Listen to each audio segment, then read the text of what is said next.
আসসালামু আলাইকুম ভিউয়ার্স, আপনারা ভালো আছেন? আজকে আমি একটা অঙ্ক নিয়ে এসেছি। তা হচ্ছে একটি পাইপের ব্যাস 25 ফিট, অর্থাৎ 25 ফিট একটা পাইপের ব্যাস। আমরা ধরি যে এই পাইপের ব্যাস এখান থেকে এটা কত 25 ফিট এবং প্রবাহ বেগ, অর্থাৎ এই মাথায় যে পাইপটা প্রবাহ বেগ থাকবে সেটা 5 ফিট পার সেকেন্ড হলে নির্গমনের পরিমাণ কিউবিক মিটার পার সেকেন্ডে বের করো। অর্থাৎ আমাদের যে ফিটে দেওয়া থাকবে এই মানটা আমরা কিউসেকে পাবো, কিন্তু আমাদের নিয়ে আসতে হবে কত কিউবিক মিটার পার সেকেন্ডে নিয়ে আসতে হবে। তো আমি এই অঙ্ক করার জন্য যে আমাদের ডাটাগুলো আছে আমরা সেই ডাটাগুলো এখন ইউজ করব। আমরা জানি আমরা প্রথমেই এই ক্ষেত্রফল বের করব। আমরা যদি এই অঙ্কটার সমাধান চাই আমরা জানি আমরা লিখতে পারি উই নো আমরা লিখতে পারি কিউ সমান এ ভি। এখন দেখেন আমরা আমাদের প্রশ্নে কি বলা আছে যে কিউ সমান এ ভি। তো আমরা এর মানটা নির্ণয় করব। আমরা জানি এটা একটা গোল, অর্থাৎ বৃত্তাকার অংশ। এর ব্যাস দেওয়া আছে। ব্যাস দেওয়া থাকলে আমরা কি জানি, এই যে পাই ডি স্কোয়ার ভাগ 4। আমরা এখন এই মানটা বসালে আমরা পেয়ে যাব।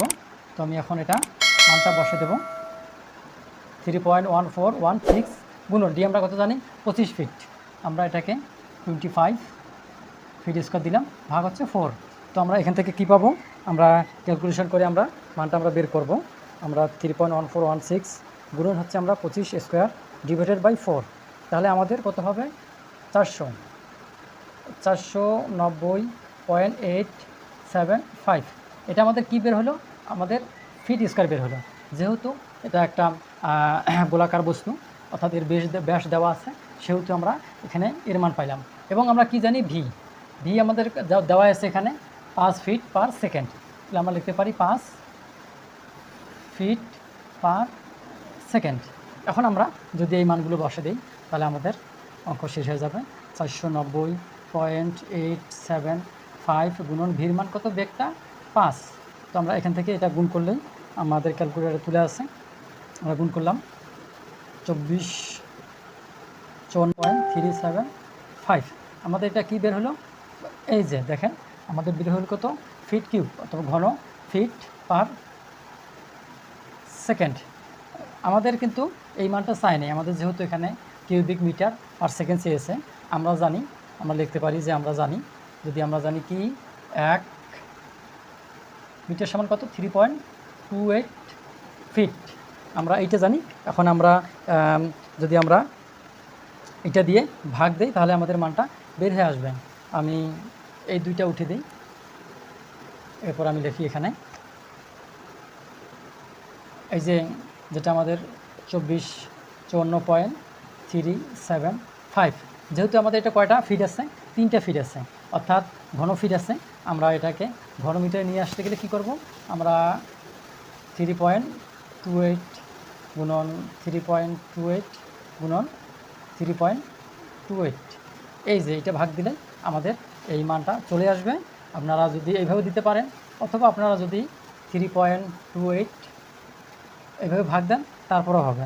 তো আমি এখন যে মানটা পেয়েছি এটাকে আমরা এখন ভাগ করব ক্যালকুলেটারে।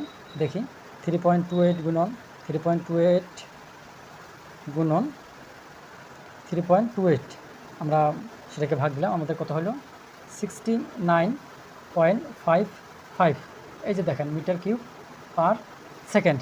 আমরা মিটার কিউব পার সেকেন্ড পাইলাম, আমাদের পরিমাণটা বের হয়ে গেছে, অর্থাৎ cubic metre per second. Cubic হচ্ছে আমাদের এই যে ঘনমিটারটা আছে কিউবিক মিটার। তো অঙ্ক শেষ। এখন আমি একটু রিভাইজ দিই। আমাদের বলছে এখানে যে একটি পাইপের ব্যাস, অর্থাৎ একটা পাইপের ব্যাস, এই ব্যাসটা যে কোনোভাবে হতে পারে। এখানে 25 ফিট আছে, যে কোনো পরিমাপ হতে পারে। এবং প্রবাহ বেগটা 5 ফিট পার সেকেন্ড, অর্থাৎ প্রতি 5 ফিটের কত এটা সেকেন্ড, অর্থাৎ এই বেগ দেওয়া আছে, একটা বেগ দেওয়া আছে। এবং এর পরিমাণটা নির্ণয় করতে হবে কি, যে কিউবিক মিটার পার সেকেন্ডে বের করতে হবে। তো আমরা প্রথমে এর মানটা বের করলাম, এরপরে ভির মান আমাদের দেওয়াই আছে 5 ফিট পার সেকেন্ড দেওয়া আছে। এরপরে আমাদের যেই পরিমাণটা বের করবো, অর্থাৎ নির্গমনের পরিমাণ আমরা জানি, নির্গমনের পরিমাণ সমান কিউ সমান জানি এ ভি। এর মান তো আমরা পেয়ে গেছি, যেহেতু এটা গোলাকার, আর ভির মান দেওয়া আছে। আমরা দুইটাকে ক্যালকুলেশন করে আমরা পেয়ে গেছি প্রথমে কিউসেক এরপরে আমরা সেটাকে কিউবিক মিটারে নিয়ে আসলাম। আজকের মতো ভিডিও এখানে শেষ। আল্লাহ হাফেজ।